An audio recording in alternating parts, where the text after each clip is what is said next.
Bismillahirrahmanirrahim. Assalamu alaikum dear students. I am Arif and I welcome you all in today's session. To access the notebook for today's session, you can access my course page on my personal website arif.me. You can click the appropriate link over here in Tools and Technologies for Data Science link, and further over here under this lecture resource column to view the notebook in NB Viewer and run it online in Binder. The other way is to download the notebook from the course GitHub account Arif and all the notebooks for this course are housed in this public data science repository. Well, this is the Jupyter notebook dashboard running locally on my machine at port 8888,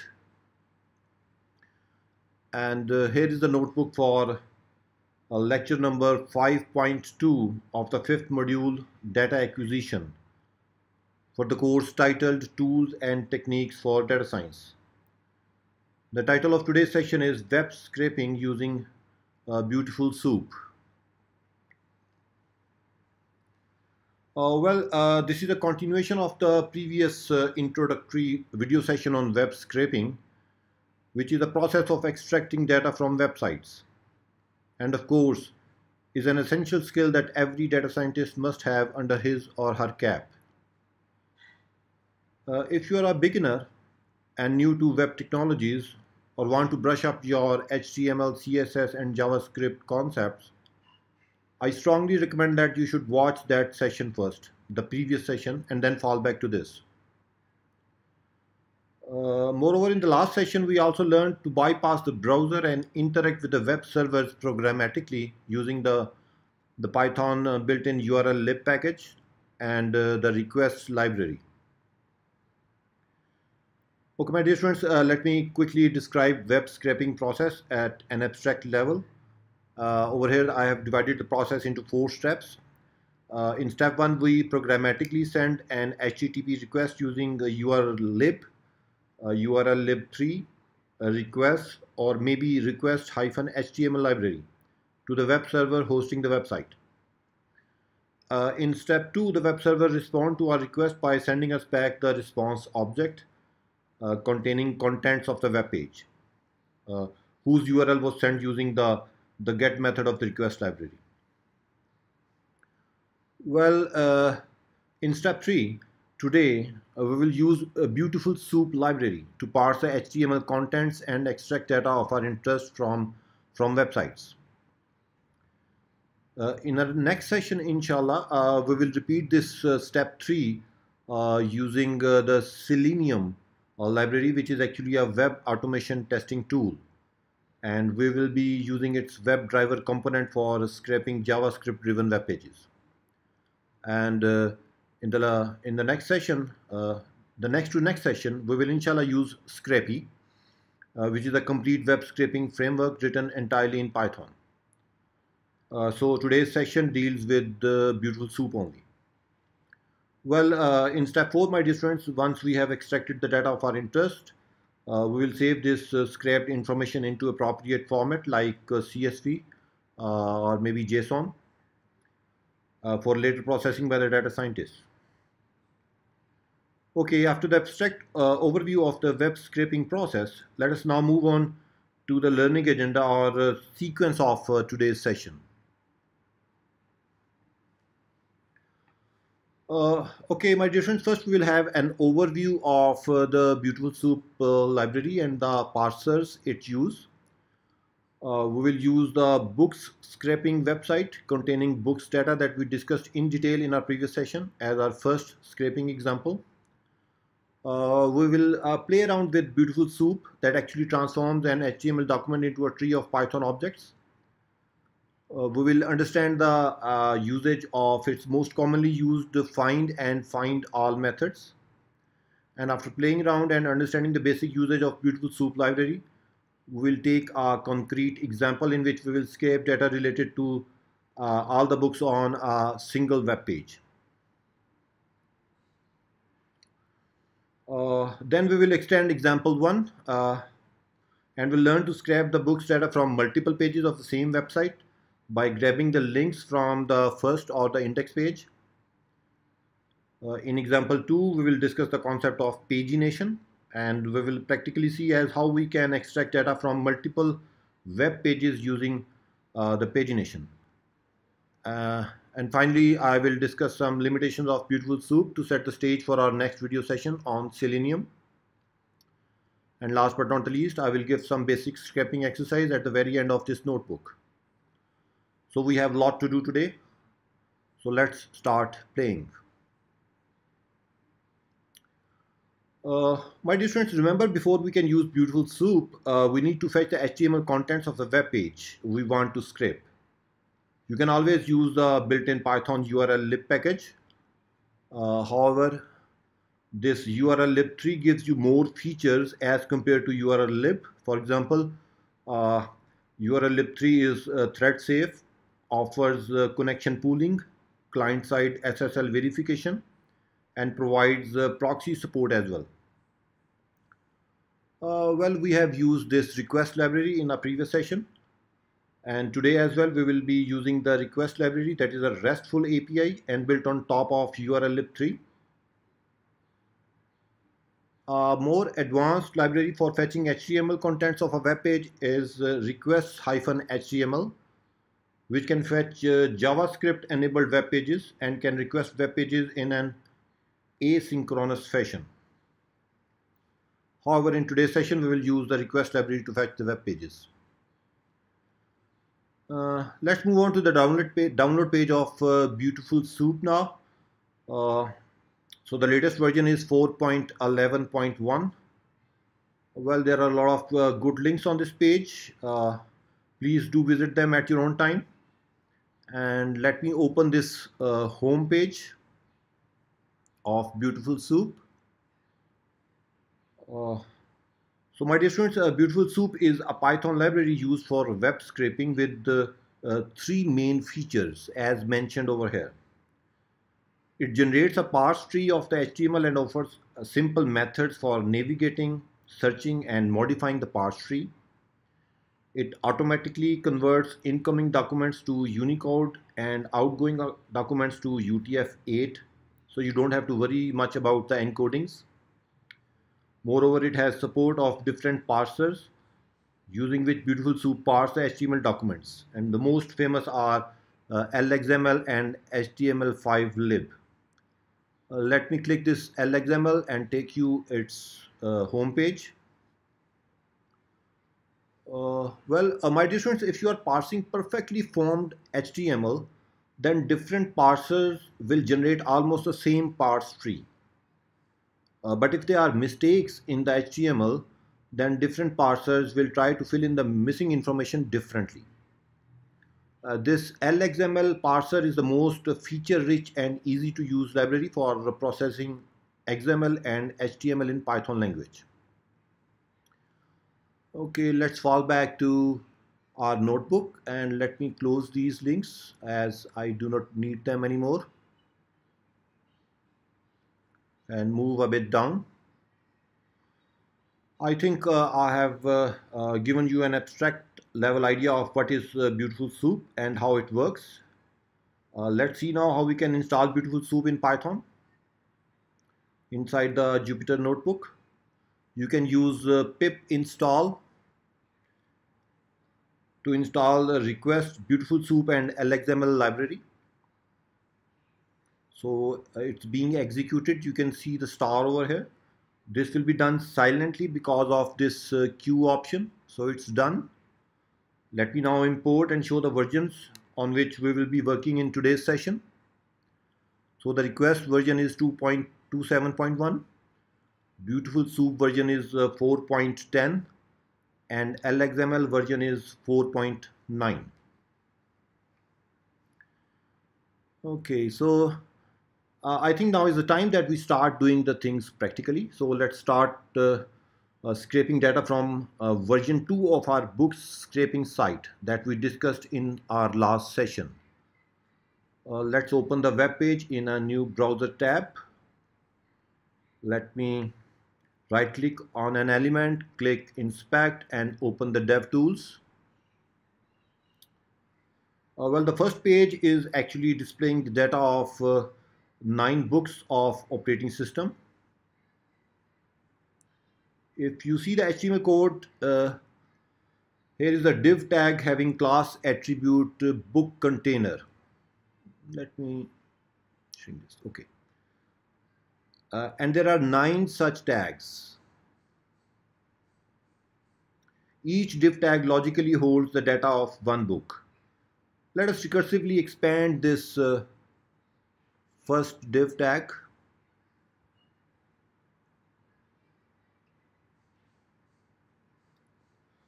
Well, this image tag holds the image of the book cover page. Then we have this p tag, which further has an anchor link with the href attribute hyperreference pointing to amazon.com. We have the title of the book and the author of the book. If we go further down, we have another p tag with the class price and green, whose text is actually the price of the book. The price of the first book is rupees 2000. Then we have another paragraph tag having class attribute stock. Let me expand this to make you understand this a bit.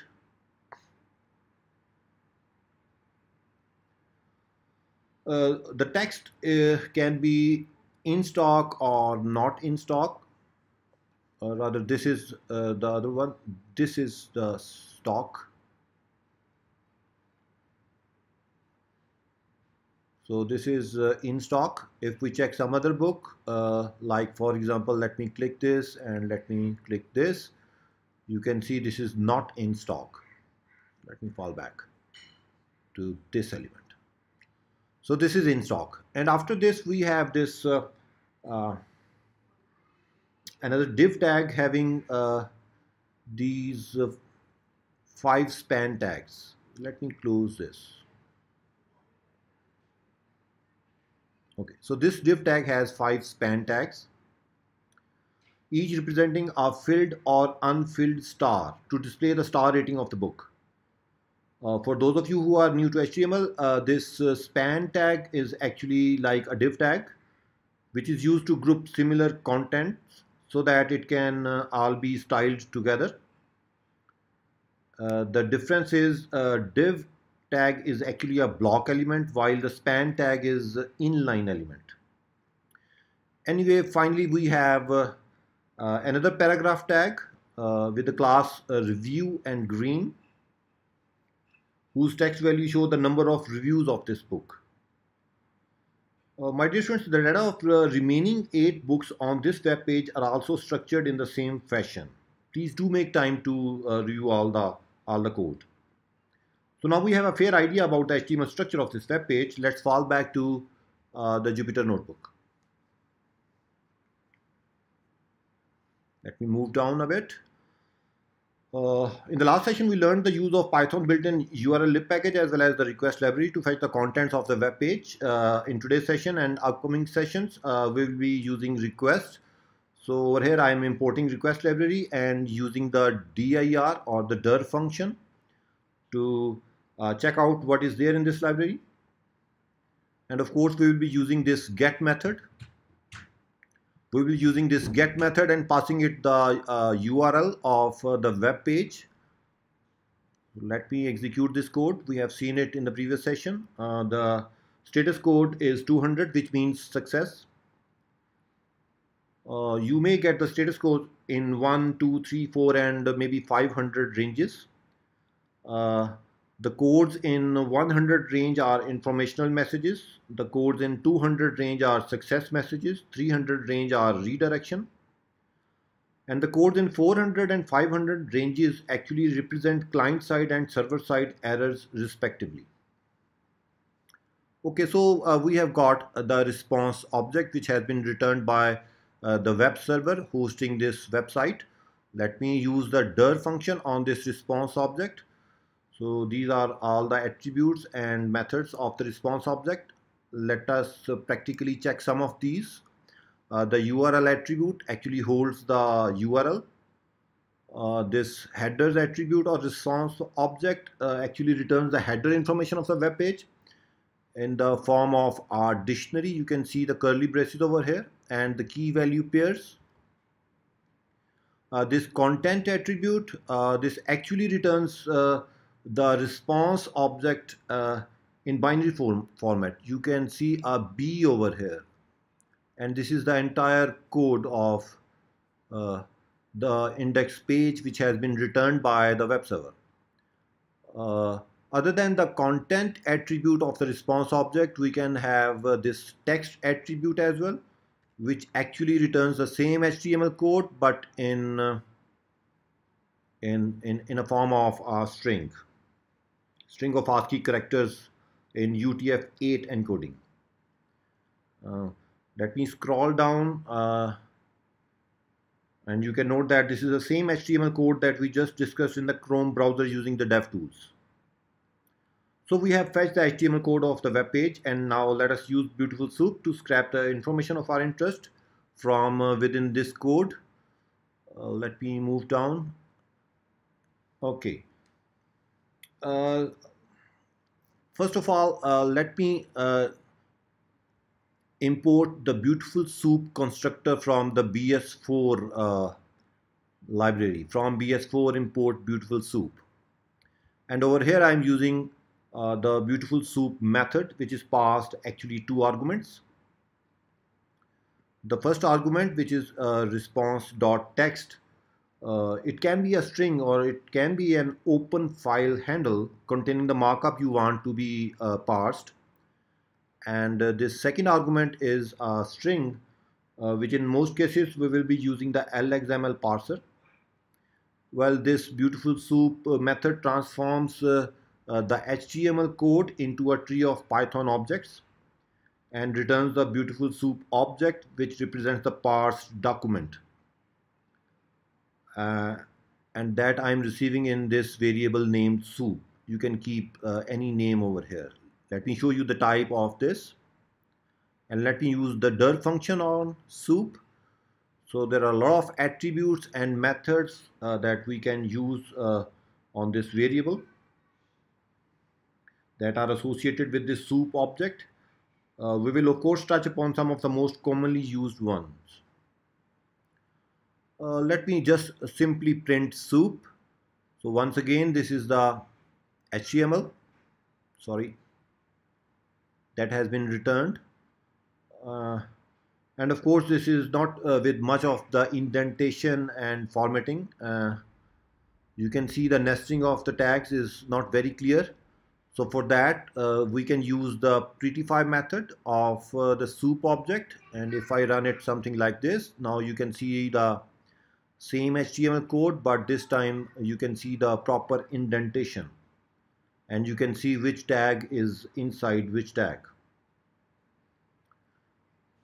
Well, my dear students, from within the soup object, the 4 most commonly used objects are the tag object, the name object, attribute object, and the navigatable string object.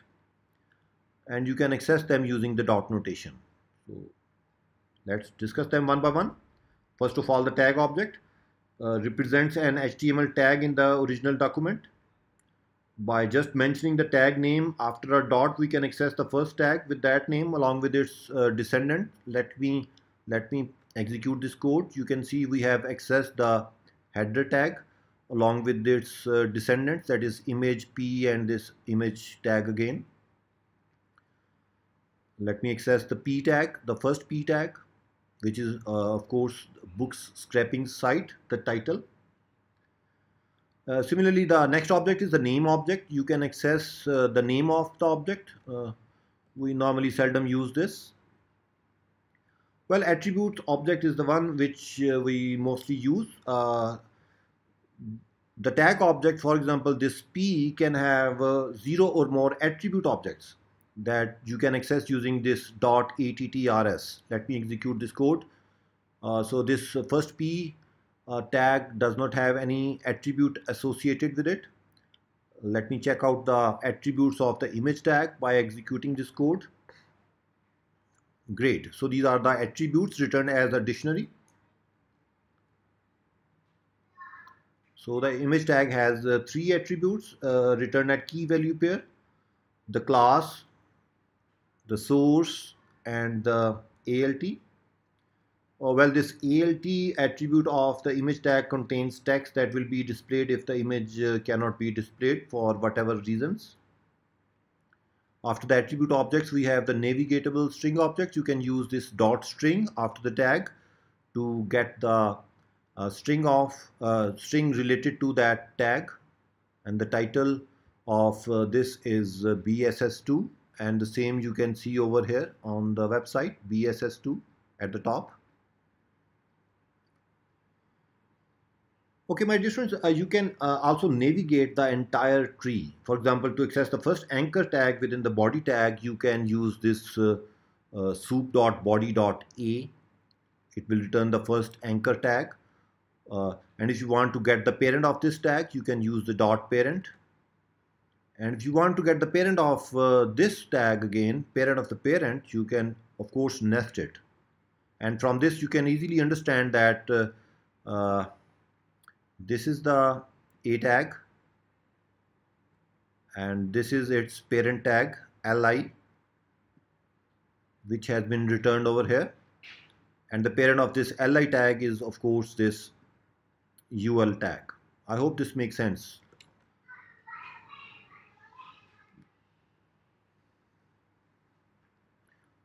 Similarly, you can use the children tag as well, children attribute, to access the direct children of a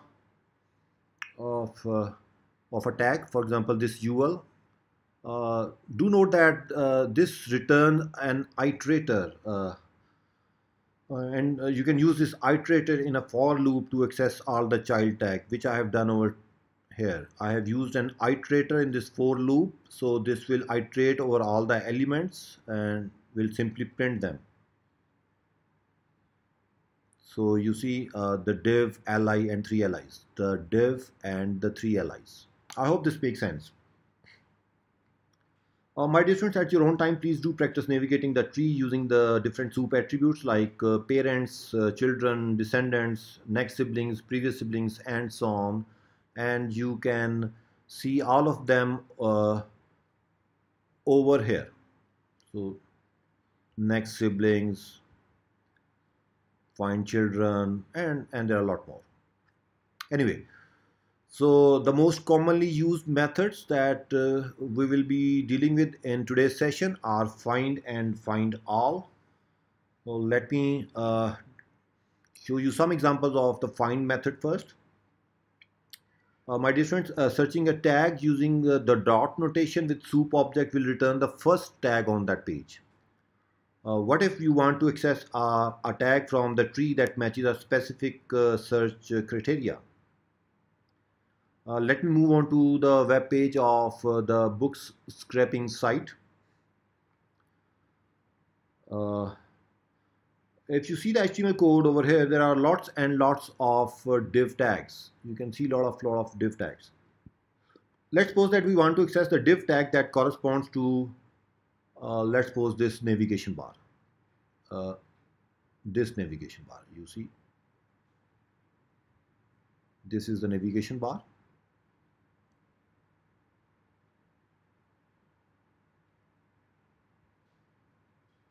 So it has this class tag that is navbar. Let me double click it and let me copy it by pressing Ctrl+C. So this is, remember, this is not the first div tag. Let's suppose I want to just find the contents of or the tags of this div tag having the class attribute with the value of navbar. Let me fall back to the slides. You see over here I've used the find method. The first parameter to the find method is the tag name which we want to search, and the second parameter is actually our dictionary with key value pairs, and the key is the class and the value is the navbar. Let me execute this, and you see we have the all the tags descendant tags of the div class having the uh, class attribute with the value of nav bar. My dear students, most of the time we will be using this class attribute. So instead of passing the second parameter as a dictionary with the key value pair, you can always pass it something like this: class underscore is equal to the name of the class. And this underscore is of course required since this class is a keyword uh, having special meaning in Python, so we need to place an underscore over here. And you see the output of both these code cells is the same.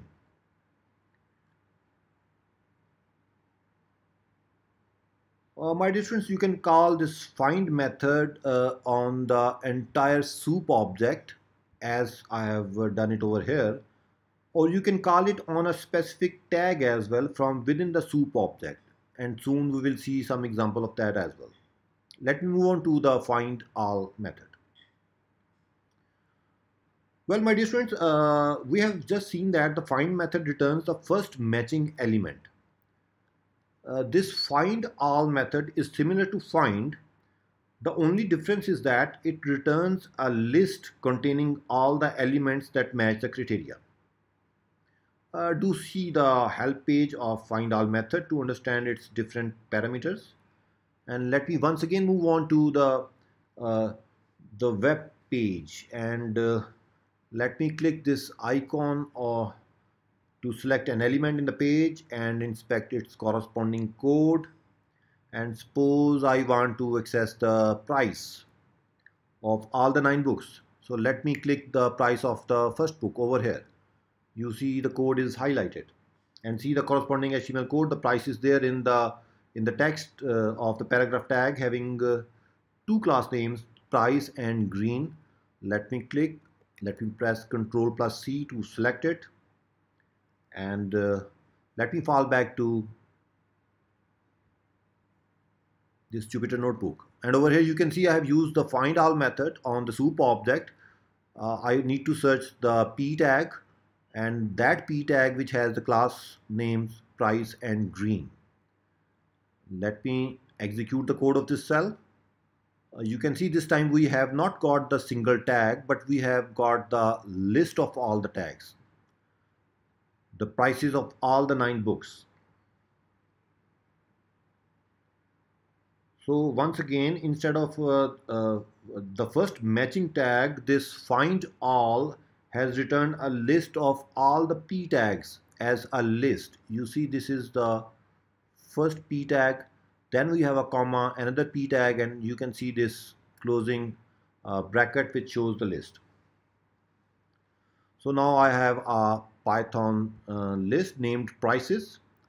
Let me use a for loop and extract these prices, and this code is written over here. I have used a for loop on this list, and each time I am getting or printing the price of that particular book. So you see I have got the prices of all the 9 books. So once again, my dear students, remember soup.find method returns the first matching element, while soup.find all method returns a list of matching elements, and of course you can iterate that list to get the specific information. Moreover, you can call these methods on the entire soup object as well as on a specific tag. Over here I have called soup find all again on soup. Let's now once again move back to the book scraping site over here. This is the index page of the website that contains information of all the 9 operating system books. Let's suppose that I want to scrap the 6 pieces of information about each book, and that is the title and author of each book, the link of the book, the price, the availability of the book, in stock or not in stock, the star ratings, and the number of reader reviews. First of all, let me see the HTML code related to book title and author over here. Let me click it, come up over here. So this is the p tag having the class book underscore name. It has the anchor tag which contains the link, Amazon link. Then we have the uh, operating system concepts, the title and the author. I think this is enough of information to scrap this data. Let's fall back to the uh, notebook to see the code what I have done over here. So I have once again used the get method of the requests library to get a response object from that website. I have passed the response.text to the beautiful soup with the LXML parser to get the soup object. And over here now I am going to extract the book title. We know the book title is there in the p tag and the class is book underscore name that we have just seen inside the dev tools of the website. Let me press enter and you see we have all the p tags. This is the first p tag of the book. This is the link and the name of the book is operating system concepts and the author is Silver Charts. And this is the second p tag containing the information, the link, the title and the author of the second book. And this is the third p tag which contains the three pieces of information of my book, taxonomy of intrusion detection system. Great. Let me use this loop over here and let me first describe the code to you.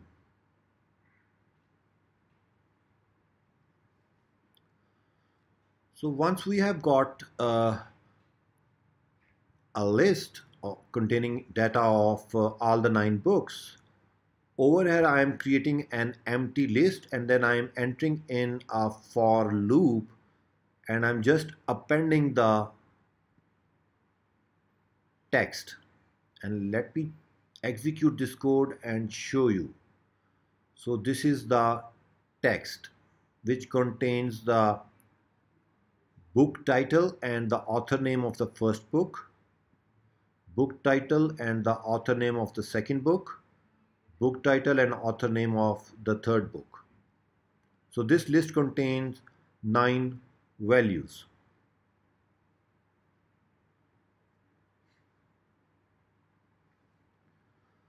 Okay, so that is great. I think this makes sense. And let us now extract the links.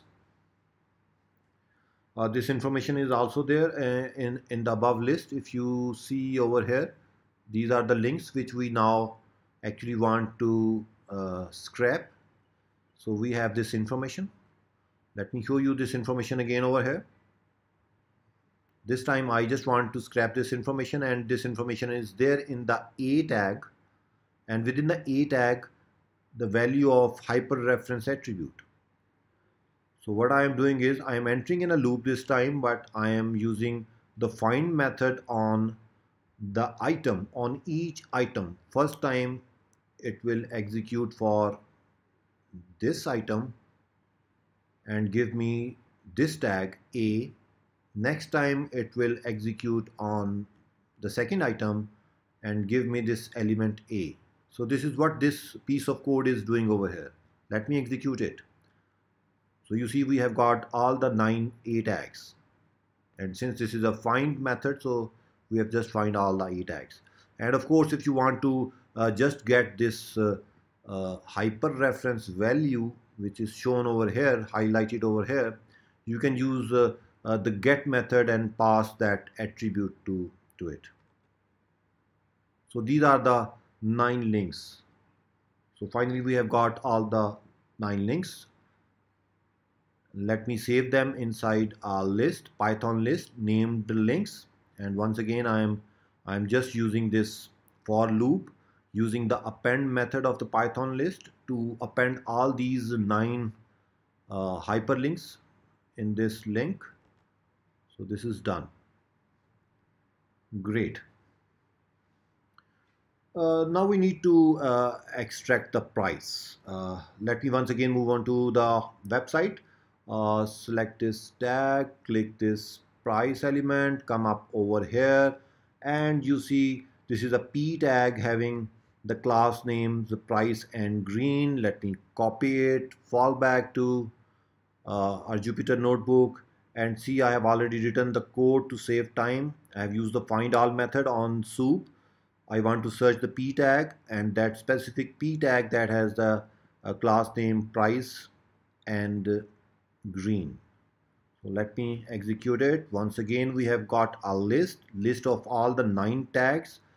All the 9 tags contains the price of the book in the text of the p tag. And of course, I can now always create a Python list named prices, and I can use the append method inside a loop to append that text attribute with this prices, and I'm printing it. Great, I have got the prices of all the 9 books in this prices list. Let's extract the availability of the book. Once again, let me move on to the website, click this button. Okay, so come up over here. So this is a p tag, and the class name is stock and in underscore stock. Copy this and fall back to the notebook. You see I have used it in the find all method. I want to search that p tag which has a class name, let's suppose stock. So these are all the 9 p tags which show whether the book is in stock or not in stock. You see this is in stock, this is again in stock, and this third book is not in stock. I think now you all have a fair idea of this code which uses this find all method. Uh, let me just execute this code as well, which enters in a loop and creates a list availability and append the text attribute of each of these p tag that is there in the list in this list, and finally we have a list named availability which has 9 values representing whether the book is available to you or it is not available to you. One more thing you might notice over here in the output is the unnecessary spaces uh, in the beginning of each string. We can use the lstrip method to remove these, but this is normally done in the data cleaning phase. So let it be like this. And let me move ahead and extract the count of the reviews. The review count. I think this task should be a piece of cake. Once again, I'm using the p tag, and I have seen that this particular p tag that contains the review count is having the class name review, and we have got all the 9 tags, and once again I am entering in a loop, creating this Python list and appending. This time I'm once again using this get method, but over here I am mentioning the attribute data rating, because this is this attribute data rating that contains 20. So once I execute it, you see these are the count of reviews. If you use the text attribute, you may get this 20 space reviews, and then 100 space reviews instead of these 20, 100, 20, 60 and so on. So in that case you might have to use the string methods or maybe the regular expression to get these simple values 20, 100 and 20. I hope this is making sense to you all. Well, the final task is to extract the star ratings. Let us again move on to the website. Let me click this button, come up over here, and you see these are the 1, 2, 3, 4 and 5 stars. If you see the code, corresponding code over here, let me close this. Okay, we have 1, 2, 3, 4, 5. These 5 span classes over here, and each span class either have this not filled attribute or not. So this not filled, these two stars, they are not filled, while these three are filled. So we have five span tags, and each span tag corresponds to a star, uh, and with the class attribute not underscore filled for the unfilled star. So for this first book, we have two stars that are unfilled. So we have these two span tags having class attribute not filled. Uh, the parent of this span tag is this div tag without any class name. If I move further up, its parent is uh, this div tag having the class name. It should be okay, which is the parent tag of this div tag. So this is the div tag containing the star ratings. Uh,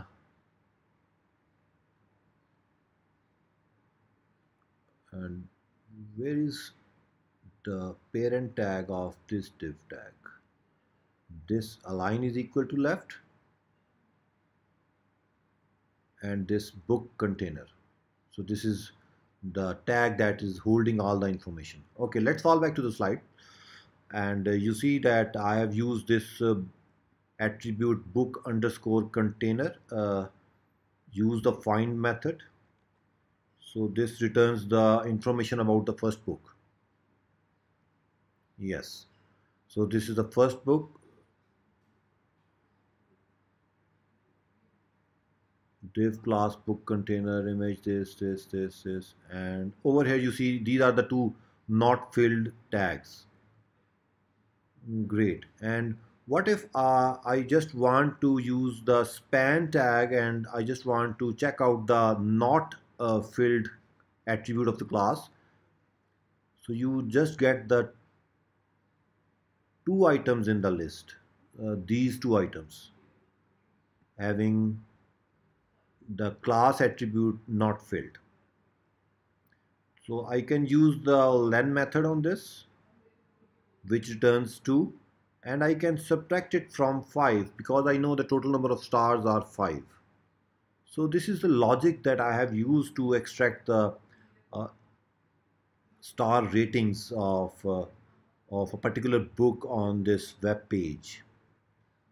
Uh, and this is what I have written in a for loop.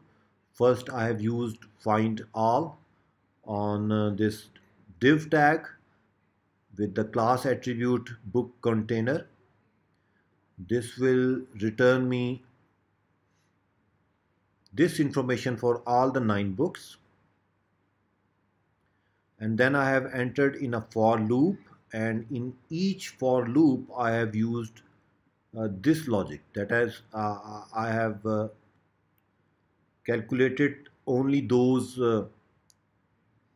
span tags which are not filled, which in this case was 2, and I have subtracted it from 5, which will give me 3 for the first book, and I have appended that value in this list, stars list. Let me execute it.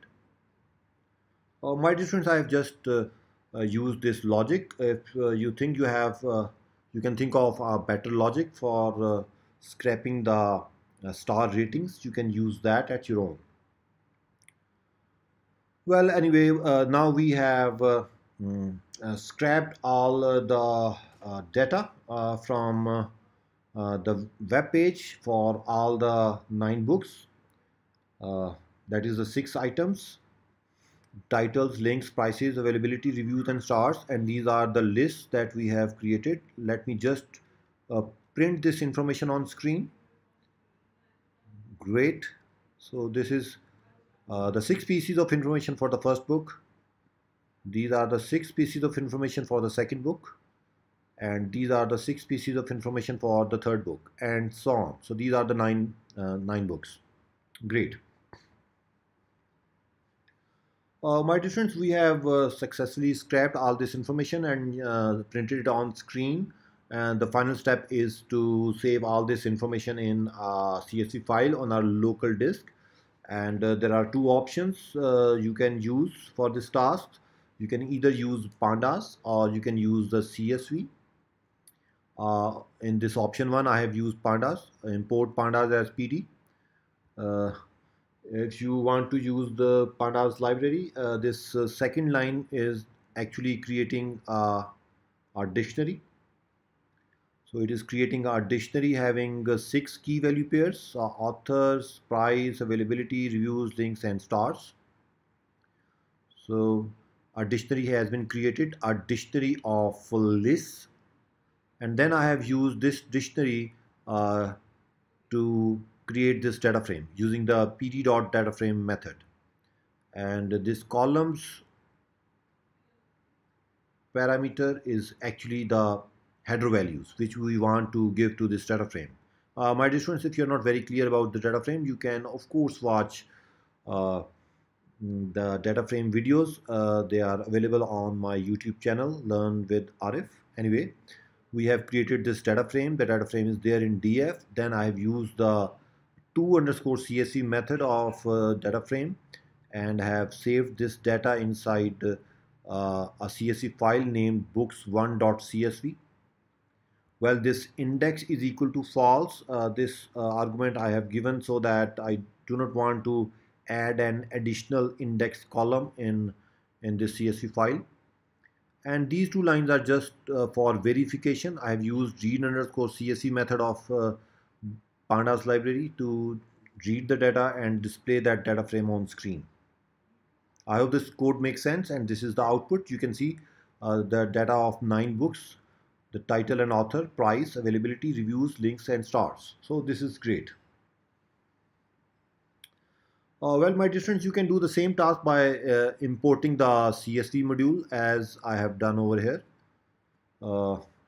I have used the open function, the Python built-in open function, to create a new text file in the write mode and returns its file descriptor in this variable fd. Well, this writer method of CSV is passed this file descriptor to create this object, and now we are calling this write row method on this object. And these are the 6 pieces of information passed as a list to this write row method. This line actually writes the header information. Then I have used a for loop to enter the 9 records in this CSV file. I hope this makes sense. I have used the write row methods 9 times, and I have passed the first element of all these 6 lists, and then the second, and then third. So once this loop is over, the CSV file will have around 10 rows. The first row will be the header row containing this information, and the remaining 9 rows will contain the values. I've closed this file, and once again, just for verification, I have used the pandas read_csv method to read the CSV file and display the contents on the screen. Great. Okay, my dear friends, over here, yes, over here I have consolidated all the above code in a single Python script. I've created a function named books. This is the code of the function that is passed a soup object of the web page. The function scrapes all our required information and save the information in these 6 lists. I hope this code makes sense to you, because we have discussed these step by step in the above code cells. So these are the 3 lines of code using which I am requesting the web page. I am creating the beautiful soup object, and then I am passing the soup object to this books function, which actually creates the 6 Python list containing the information of our interest. And finally over here I am using the pandas data frame to create a data frame and then saving that data frame in a CSV file. Let me execute the code of this cell. Great. Okay, my dear friends, let me visit this beautiful soup site again, and let me close this DevTools. Uh, we have got the data of the 9 operating system books from this index page of this website. Let me click the system programming link. This takes us to a new page having 9 books of system programming. Note the address bar of the browser. The address is changed. It says sp.html at the end. Let me click this computer architecture. It takes us to a new page having 9 books of computer architecture, and once again the address now says ca.html at the end. Now the question is, what if I want to scrap the information of all the books from all these 3 web pages, that is 9 of operating system, 9 of system programming, and 9 of computer architecture, a total of 27 books. My dear friends, let me open the DevTools again and go through the HTML of these pages, of operating system page, of system programming page, of computer architecture page. You see uh, they have the same HTML structure. And since we have already scraped the index page using a user defined function, so we simply have to call the function in a loop to scrape the data of all these pages. Let me fall back to the notebook, move ahead, uh, and this is the code. So the only main difference is these are the 6 lines of code that are creating the 6 lists. There is no change in this books function. The only change is over here.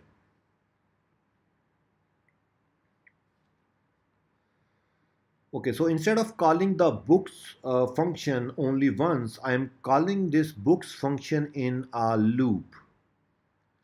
Each time a soup object of a new page. First time I am passing uh, this URL inside the loop over here, creating the beautiful soup object, passing that soup object to the books function. Next time I am using this link, passing it to the server using the get function of the request library, using the beautiful soup object to create a soup of the HTML of that page, calling books function, and then for the third. And rest everything is same. Let me simply execute the code, and you can see it has executed, and this time it has given us all the 27 books data. Great.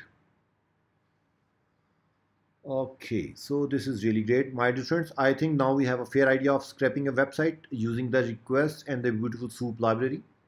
Let us do another example quickly. And this time, let us scrap my personal website, arif.me. Uh, let me click this. So this is arif.me, and this is a page which contains 9 links of my system programming videos. You can see the address bar. For each video, it displays the title of the lecture, its description, my email address, and the link to the course Bitbucket repository where the code related with this lecture is residing. Uh, if I click any of this, let me click this. So it will open up in an iframe, and if I click this, you can see it has started a video of mine. Let me fall back. Let me open the DevTools by clicking inspect. So this is the code of this page. Let me move out. Let me right click this HTML and let me collapse all the children. Let me click this toggle icon now and click the first lecture element. Okay, over here.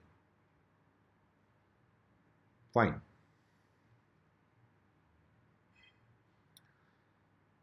If we move a bit up, we can see this article ID. Yes. So this is the article which contains the information about my first lecture.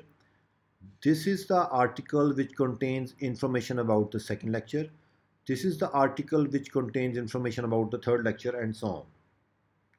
So there are many article tags, and each article tag holds information of one lecture. Let us expand this first article tag. Okay.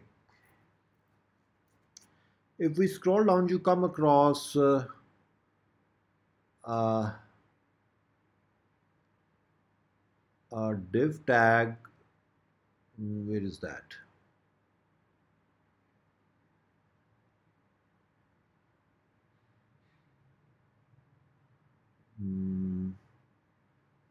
Okay, so let me open this.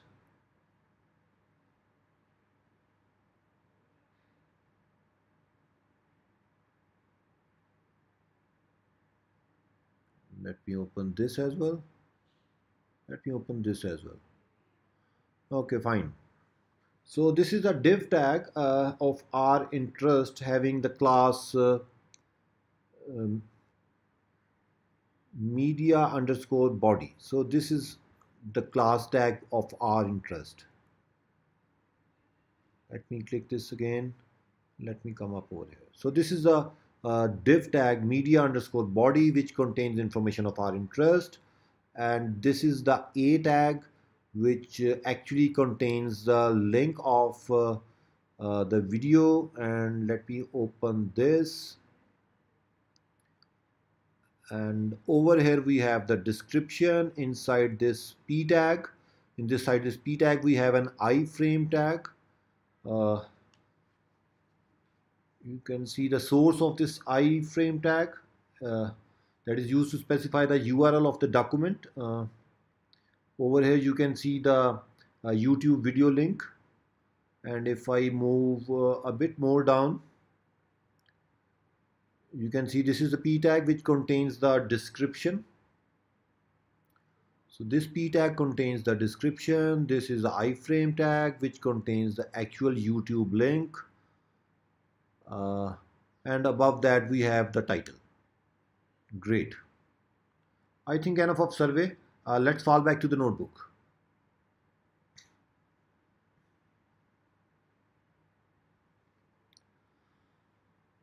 Okay, so this time we need to write down a web crawler that scraps the video lecture title, the description, and the links. And of course, for the first page, whatever 9 videos are there. To save time, once again, I have already written the code, and let me describe it quickly. These first 3 lines, these first 3 lines are actually importing the required libraries. These next 3 lines create 3 empty Python lists to store the title, description, and links of the 9 videos on the web page. This is the function that I have written. I will describe it in a bit of while. Let me move down and see the calling of this videos function. Well, I have used this get method of the request library to fetch the HTML of this page. Then I have used the BeautifulSoup object. Then I've created the BeautifulSoup object, and I have passed it the text of this response element. And then finally, I'm calling the videos function with this soup object. And these last 3 lines are actually creating a dictionary from the list, and then a data frame from that dictionary, and finally writing that data frame in a CSV file. Okay, so now let us discuss this function where the actual logic happens. Let me first copy these 3 lines so that I can execute them step by step. Let me come up over here, create few more cells. Let me paste this information and let me create the soup object, which is an object that contains the HTML of this web page. Let me copy this line as well, this complete line, paste it over here,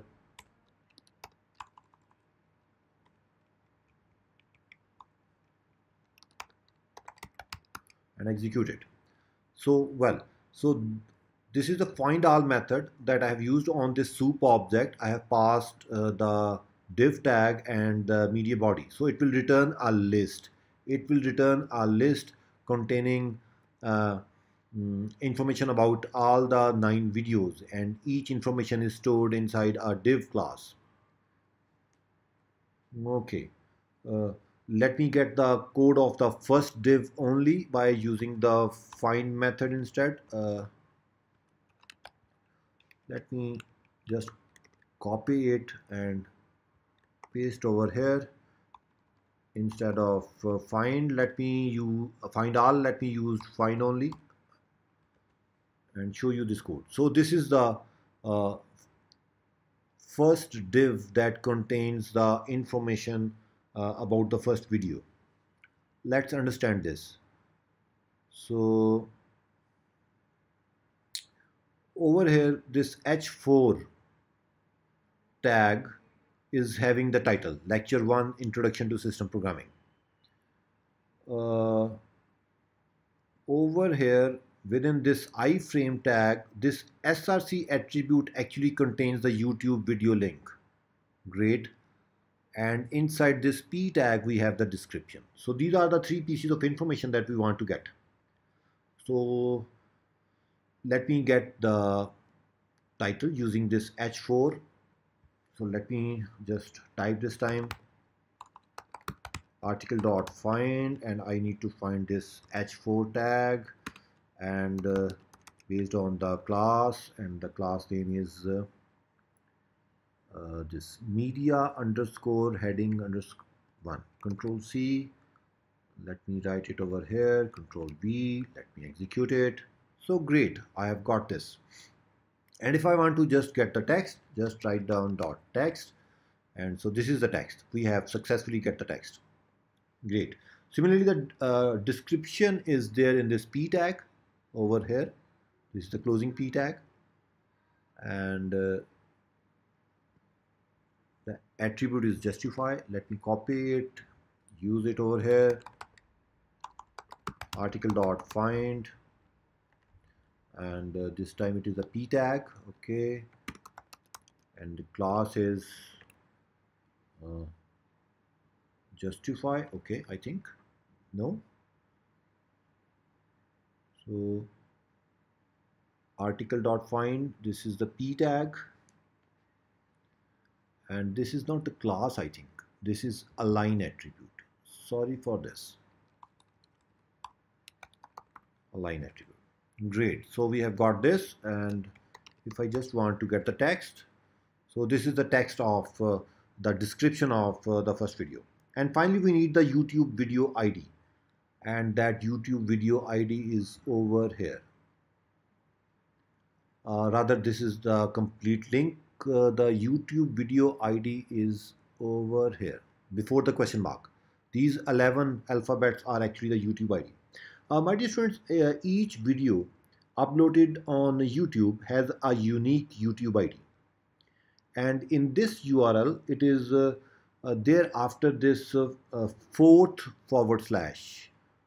First, second, third, and fourth. After the fourth forward slash. And before this question mark symbol. Let me first get this complete URL. Let me say article.find, and I want to use the iframe. Let me get it. So this is it, and I just want to get this the value of this source attribute. So I just say dot get src. So this is the link, and now this is what I am interested in. So Let me copy this, paste it over here, and let me use the split method of the string. You can use regular expression to do the job. Let me use split and let me pass this. So we have splitted it: first token, second token, third, fourth, and fifth. And this is the fifth token in which we have our YouTube ID. Let me copy this, paste this, and the fifth is of course at index 4. So we have got this. And now I want to again split it, I think based on this question mark.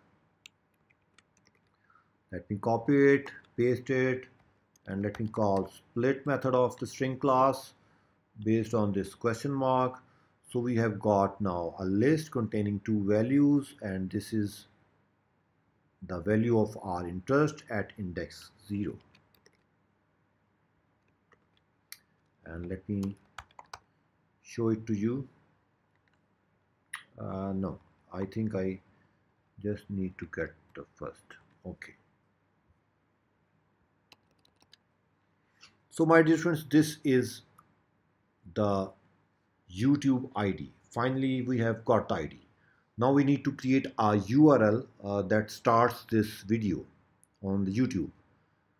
For that, I need to create a YouTube link. Let me do that. Let me use https://youtube.com/watch. And remember, probably in the previous session, I have discussed different components of a URL. And if you want to send some parameters, you can send them after this question mark. And the parameter I want to send is v is equal to, let's suppose this, we can copy paste this, or you can simply say video underscore id. Let's keep it in a variable named video id. Video underscore id, and let me execute this. So we have got the link. Let me copy this and paste it over here inside my browser window, execute it, and you see this is the video that is running inside YouTube. Great. So this is of course working. Let me fall back over here, and now I think this piece of code, that is this videos function, is making sense to you. These first two lines are actually getting the title. These two lines are actually getting the description, and these 2 or 3 lines are actually creating the YouTube video link. Great. So let me execute this code, and my dear students, we have successfully scrapped the 3 pieces of information from this web page over here: the title, the description, and of course the YouTube link. The title, the YouTube link, and the description. Great. Let me move ahead. My dear friends, let me fall back to this web page again, and well, this is the first page we have already scrapped. Let me scroll down to the bottom. You can see this pagination over here. There are multiple web pages, a total of 5. Let me show you the code as well. So these are the links. Let me click this page 2. If I click this page 2, soon you will see that the code of the second page will be there. The lecture number 10, 11, 12, 13, 14, 15, and so on to lecture 18. And if you scroll down to bottom again, you can see the navigation bar. This highlights this page number 2. You can see the next page link over here. This button is shown over here now. And let me click this page number 5. Now if I scroll down, you see we are on the last page, and this next page link, which was visible a bit ago, is not visible anymore. So the goal of our next coding example is to grab all the video titles, descriptions, and links from all the 5 pages. And of course, we know how to grab the data from one page, but the main thing is that we are going to learn now that how we can access these 5 different pages using this nav bar, how to go from one page to another page, and how we are going to stop. So my dear students, we can either click these numbers or these buttons over here to move to the next page, or can use this next and the previous buttons. Uh, in Beautiful Soup, my dear students, we cannot click buttons. So we are going to use this next and this next page link over here. Let me show you how. So this is the first page, and this is the code of the first page. Let me click this icon and uh, let me click this page element. So this is the page element over here. Note that the next page is referring to page 2. Let me click this next. Let me once again click this. Click this. You see now the next page is pointing to page 3. Let me close this li and this li. So these are all the list that contains the 5 tags, and right now this is the active, and the active one is page 2, which is shown over here, and before this is of course page number 1, and after this is of course page number 3. Great. So let me copy the class name, and that is navigation underscore pagination. Under this div we have all these lists. Let me copy this and fall back to uh, our notebook over here. Fine. So let me discuss this code step by step. So these are the 3 lines in this code cell that are just importing the required libraries. And over here we have the videos function, which we have already discussed. There is no change in this video function.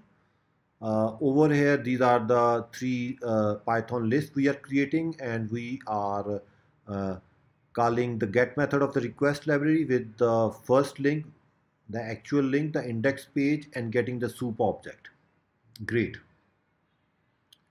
Once this code is executed, my dear students, these three lists, titles, description, and links, uh, of course, they are populated and are having the data of the first 9 lectures. Let me write down titles over here.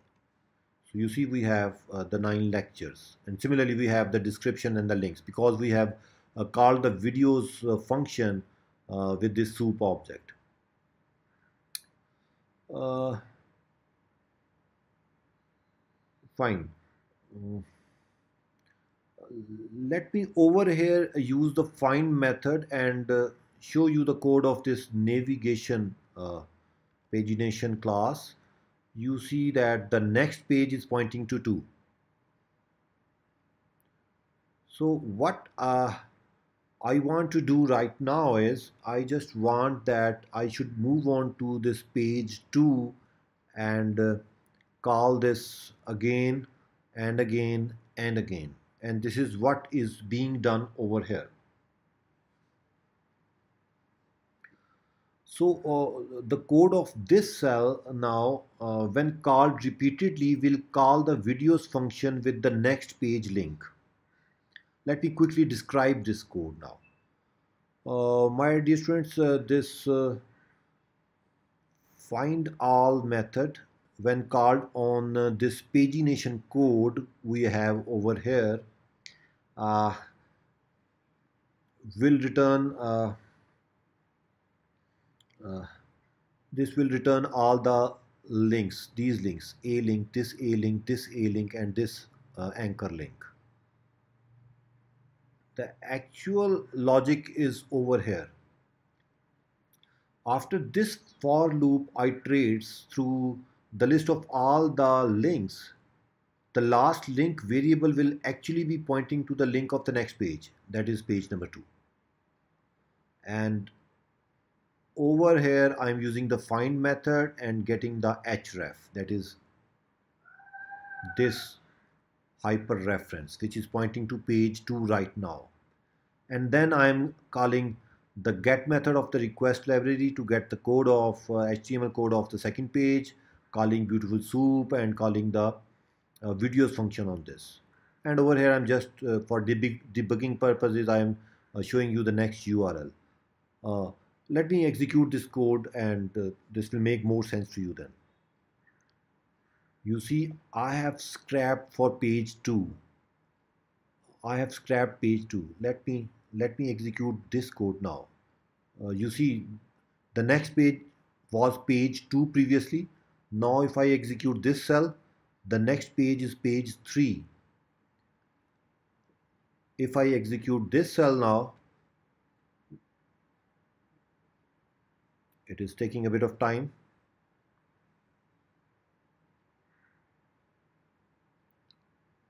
So it has scrapped the second page as well, rather the third page as well. And now it is pointing to the fourth page. Let me execute this now. So this has scrapped the fourth page and now the next page is 5. Let me execute this and we have scrapped the fifth page.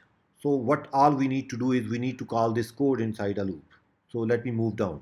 So this is what I have done over here. The same piece of code that I have written, that I have discussed in the above code cells. Let me execute it and show the magic of it. It is executing. The loop is running for all the pages. It has successfully run. You can see that all the data that we need to scrap from the 5 pages of my system programming course containing 5 pages has been scrapped and it has been saved in a CSV file named spvideos.csv. The title, the YouTube link and the description, all the 40 lectures have been scrapped. Great. Okay, good job done. My dear friends, let me discuss the limitations now of the request and the beautiful soup library so that I can make the stage right for our next session in which we are going to learn Selenium. So one of the major limitations of using request and beautiful soup library is that it is unable to scrape data from JavaScript driven websites. And these days almost every website is JavaScript driven. And to make you understand this concept, I have created a JavaScript version of our book scraping website. And the only change in its URL is that it is having a JS at the end. So let me click this link. So this is the same website, seems very familiar to you now. Let me open the DevTools by right clicking and inspect. So this is the DevTools. See the HTML code of this index page. If I move a bit up, okay. So after this nav bar tag, this one, you can see this script tag over here. So this is the new tag that I have added in this version of the book. Once again, do note the address bar. We have a JS over here. So this is another website. So we have a script tag over here. Let me expand this script tag.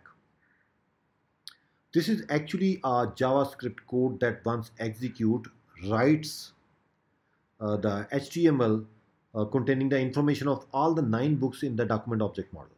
And of course, once this code is received by the Chrome browser, the V8 engine of Chrome executes this JavaScript code.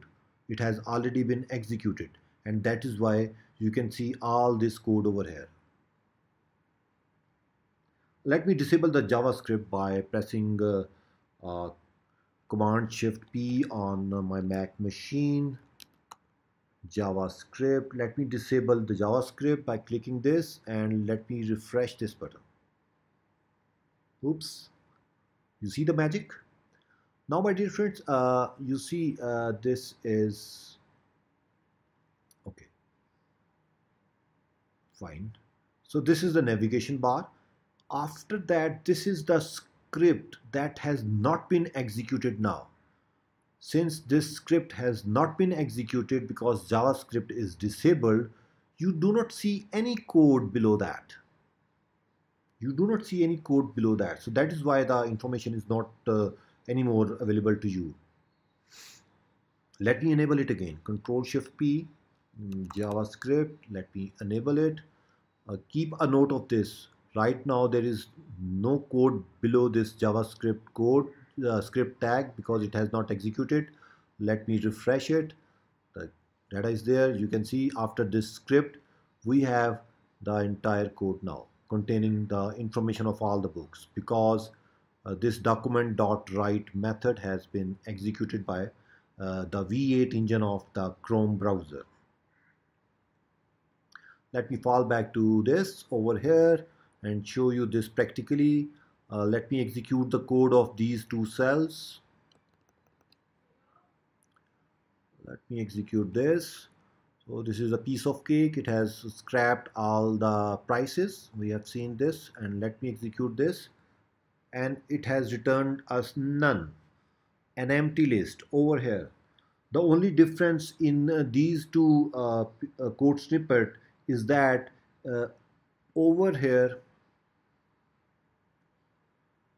in the second cell, I'm using the get method of the request library to get the HTML, CSS, and JavaScript code from the JavaScript-based version of our book scraping website, JS. And over here, I'm using the regular website.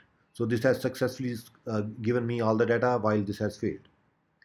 My dear friends, this find all method has returned an empty list, and this is because when we make a request for a page content using this request library, that contains the JavaScript does not run.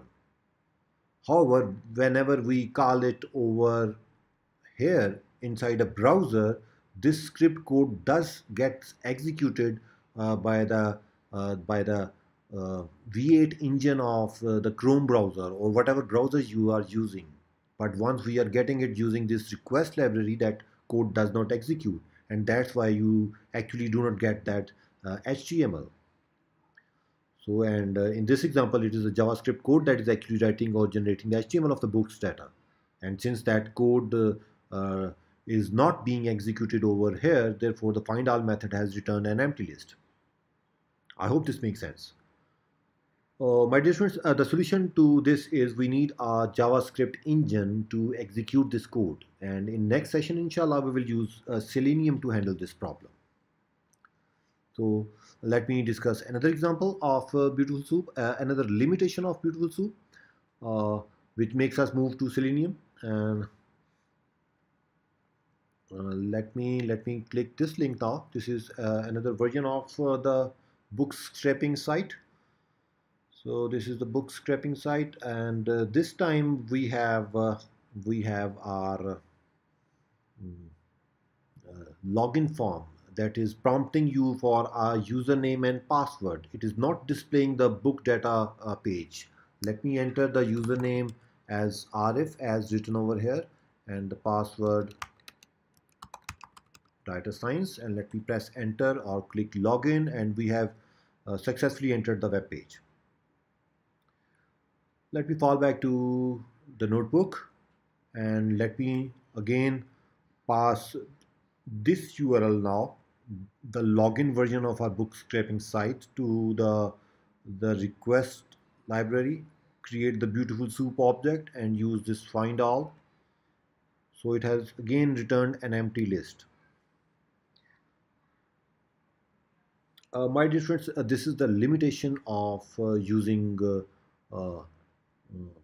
request library with Beautiful Soup, because we are unable to enter any sort of text, or we are unable to click any sort of buttons on the web page if we are using Beautiful Soup. However, this will be possible inshallah when we will be using Selenium.